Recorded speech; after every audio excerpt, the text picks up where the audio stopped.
कार्तिक महीने में तुलसी माता की एक बेहद लोकप्रिय और शुभ मानी जाने वाली कहानी विशेष महत्व है। इस कथा के अनुसार कार्तिक माह में एक बुढ़िया माई रोज तुलसी जी को सींचते हुए विनती करती थी, हे तुलसी माता सत की दाता, मैं बिड़ला सींचू तेरा, तू कर निस्तारा मेरा। पदे गढ़वा दे, पीताम्बर की धोती दे, मीठा मीठा ग्रास दे, बैकुंठ में वास दे, चटक की चाल दे, पटक की मौत दे, चांदन का काठ दे, रानी का राज दे, दाल भात का जीवन दे, ग्यारस की मौत दे और कृष्ण का कांधा दे।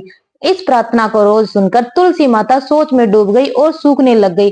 भगवान ने वजह पूछी तो तुलसी माता ने बताया कि बुढ़िया माई की ये आखिरी इच्छा कृष्ण का कंधा पूरी नहीं हो पाएगी और तो मैं सब कुछ सच कर दूंगी। भगवान ने कहा, जब वह मरेगी तो मैं खुद उसे कंधा देने आ जाऊंगा। बुढ़िया माई की मृत्यु के बाद गांव के लोग उसी अर्थी उठाने लगे, लेकिन वह नहीं उठी।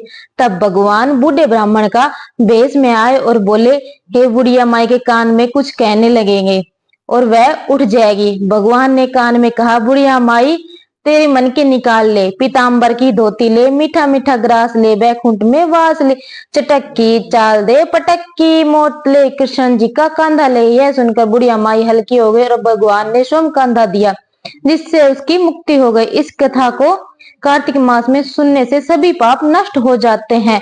हे भगवान, हे तुलसी माता, जैसा उस बुढ़िया माई को दिया वैसा हमें भी कृष्ण का कांधा देना। कहता न सुनता न सारे परिवार की भला करना। लप्सी तपसी की कहानी। एक लप्सी था और एक तपसी था। तपसी हमेशा भगवान की तपस्या में लीन रहता था। लप्सी रोजाना सवा सेर की लापसी बनाकर भगवान का भोग लगाकर जीम लेता था। एक दिन दोनों लड़ने लगे। तपसी बोला, मैं रोज भगवान की तपस्या करता हूँ इसलिए मैं बड़ा। लप्सी बोला, मैं रोज भगवान को सवा सेर का लापसी का भोग लगाता हूँ इसलिए मैं बड़ा। से नारद मुनि गुजर रहे थे तो उन्होंने लड़ने का कारण पूछा। तपसी ने खुद के बड़ा होने का कारण बताया और लप्सी ने अपना कारण बताया। नारद जी बोले, तुम्हारा फैसला मैं कर दूंगा। एक दिन लप्सी और तपसी नहाकर अपनी रोज की भक्ति करने आए तो नारद जी ने छुपा कर 1.25 करोड़ की एक एक अंगूठी दोनों के आगे रख दी। तपसी की नजर जब अंगूठी पर पड़ी तो उसने चुपचाप अंगूठी उठाकर अपने नीचे दबा ली।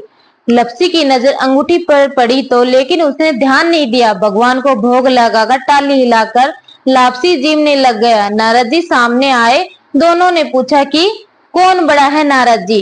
तो तपसी ने खड़ा होने को कहा तो वो खड़ा हुआ तो उसके नीचे अंगूठी दबी हुई निकली।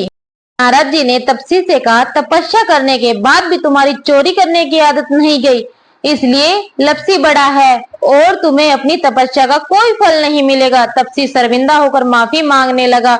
उसने नारद जी से पूछा, मुझे मेरी तपस्या का फल कैसे मिलेगा। नारद जी ने कहा, यदि कोई गाय और कुत्ते की रोटी नहीं बनाएगा तो फल तुझे मिलेगा।